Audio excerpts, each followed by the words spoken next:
Job, chapitre 6. Job prit la parole et dit: Oh! S'il était possible de peser ma douleur, et si toutes mes calamités étaient sur la balance, elles seraient plus pesantes que le sable de la mer. Voilà pourquoi mes paroles vont jusqu'à la folie, car les flèches du Tout-Puissant m'ont percé, et mon âme en suce le venin. Les terreurs de Dieu se rangent en bataille contre moi. L'âne sauvage crie-t-il auprès de l'herbe tendre? Le bœuf mugit-il auprès de son fourrage? Peut-on manger ce qui est fade et sans sel? Y a-t-il de la saveur dans le blanc d'un œuf?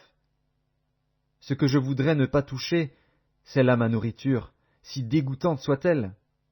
Puisse mon vœu s'accomplir, et Dieu veuille réaliser mon espérance. Qu'il plaise à Dieu de m'écraser, qu'il étende sa main et qu'il m'achève.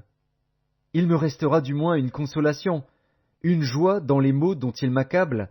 Jamais je n'ai transgressé les ordres du Saint. Pourquoi espérer quand je n'ai plus de force? Pourquoi attendre quand ma fin est certaine? Ma force est-elle une force de pierre? Mon corps est-il d'airain? Ne suis-je pas sans ressources, et le salut n'est-il pas loin de moi? Celui qui souffre a droit à la compassion de son ami, même quand il abandonnerait la crainte du Tout-Puissant. Mes frères sont perfides comme un torrent, comme le lit des torrents qui disparaissent. Les glaçons en troublent le cours, la neige s'y précipite. Viennent les chaleurs, et ils tarissent, les feux du soleil, et leur lit demeure à sec. Les caravanes se détournent de leur chemin, s'enfoncent dans le désert, et périssent. Les caravanes de Théma fixent le regard.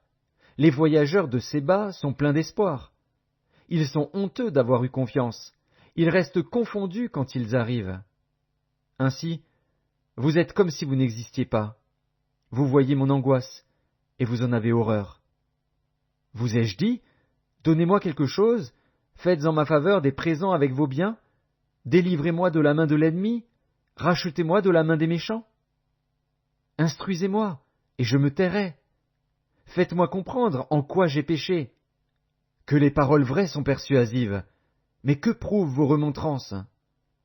Voulez-vous donc blâmer ce que j'ai dit, et ne voir que du vent dans les discours d'un désespéré?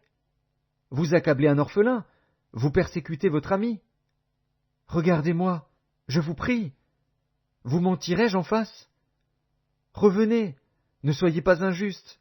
Revenez, et reconnaissez mon innocence. Y a-t-il de l'iniquité sur ma langue? Et ma bouche ne discerne-t-elle pas le mal?